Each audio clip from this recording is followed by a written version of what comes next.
Welcome to this series of videos on the Nameauth package. Nameauth stands for Name Authority. I'm using version 1.7 from April 2013. If possible, use the package manager from your LaTeX distribution in order to upgrade to this version of the package. If that is not possible, consider going to CTAN, the Comprehensive Tech Archive Network, in order to manually download and install the package.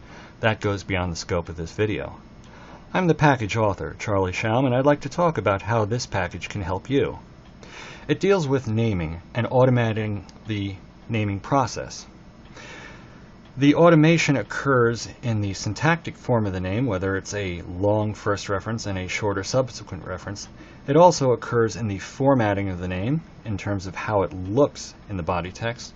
And finally, it automates the indexing of the name and the way the index entries appear.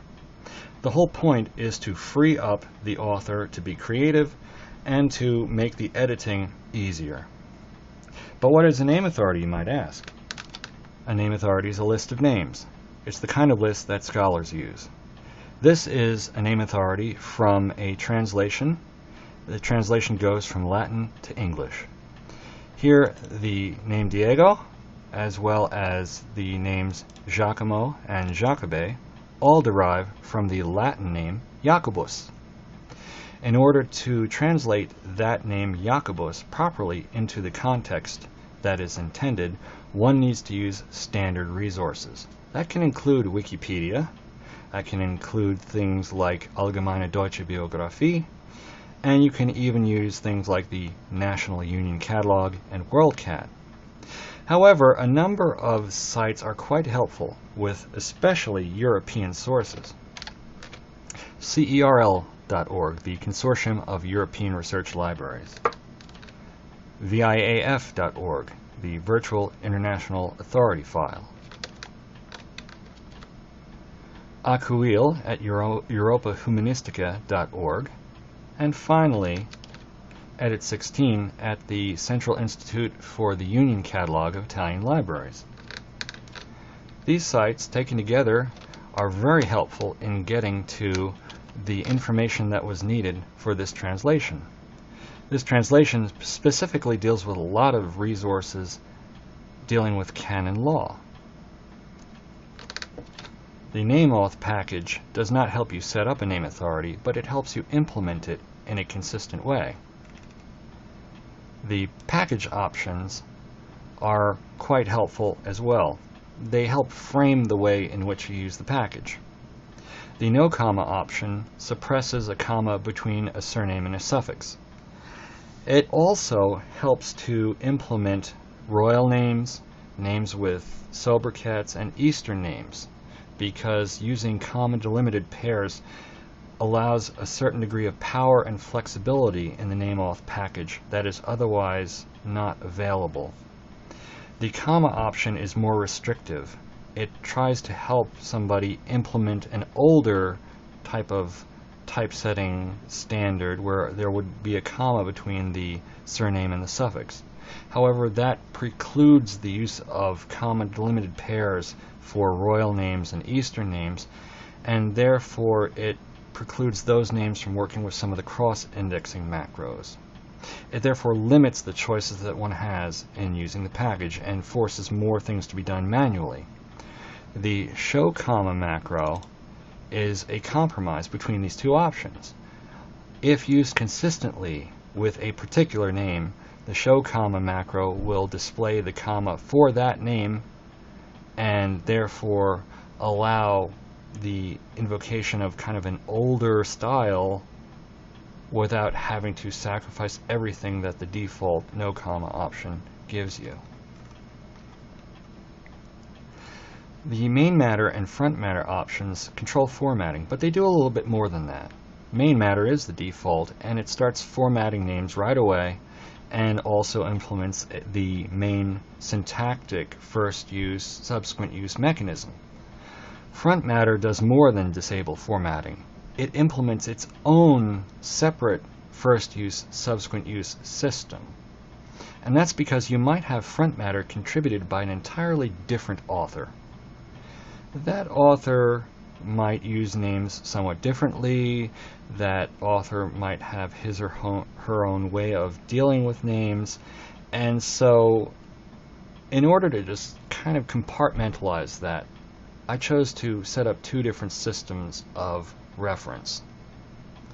Now, there's really no problem when that's in two different parts of the document, but if you invoke, for example, names inactive and then names active on, say, the same page or on facing pages, you might discover something that you didn't intend, because you're turning off not only formatting but also referencing, and so what you're going to get is might not be what you want.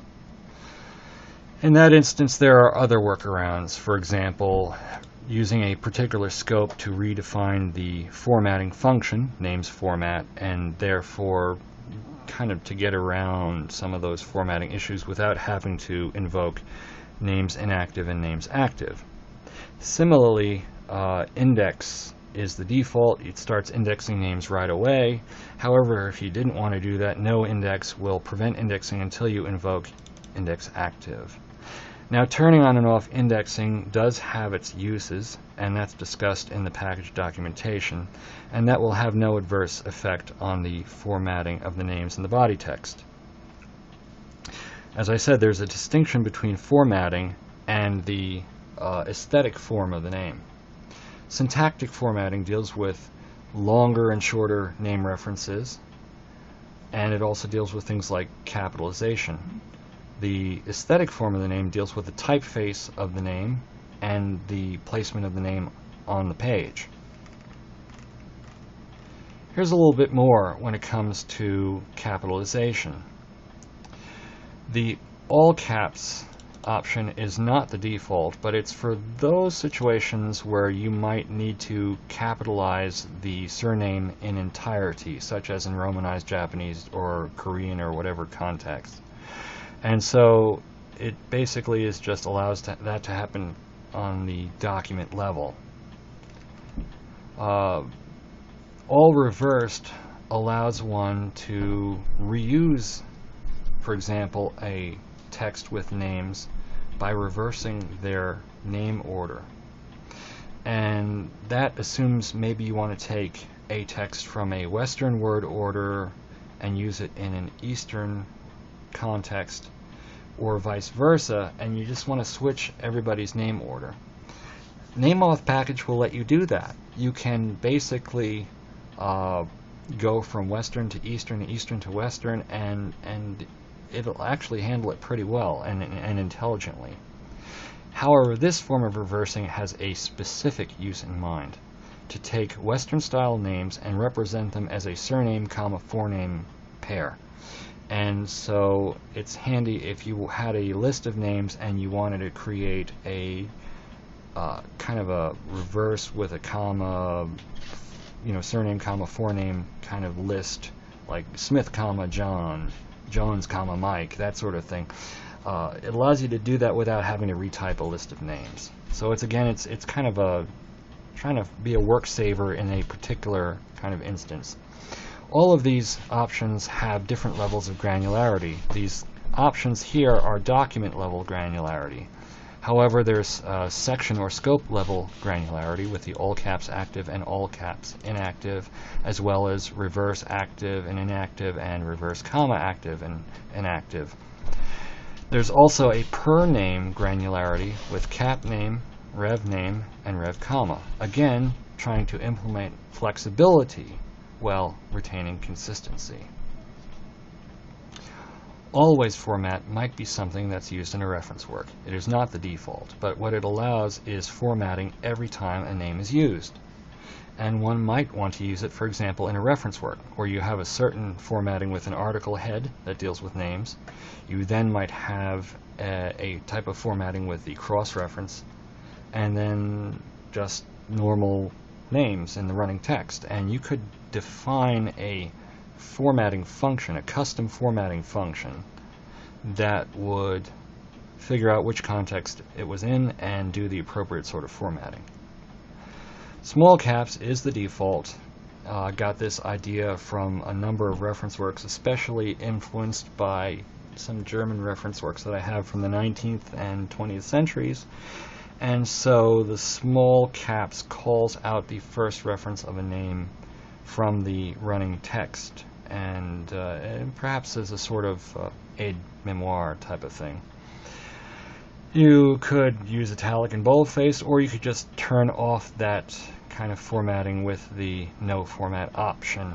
And you could also use that no format option to help in writing your own custom formatting, because no format doesn't turn off formatting altogether. It just says the formatting that is used is a no op. And so if you write your own custom formatting functions, you won't have some other kind of formatting potentially getting in the way. So that's why that no format option is there as well. So that concludes the package options and kind of the general way in which you can frame the use of names and how they're going to appear in your text. In subsequent videos, we're going to deal with some of the basic naming features of the Nameauth package. Thanks for watching.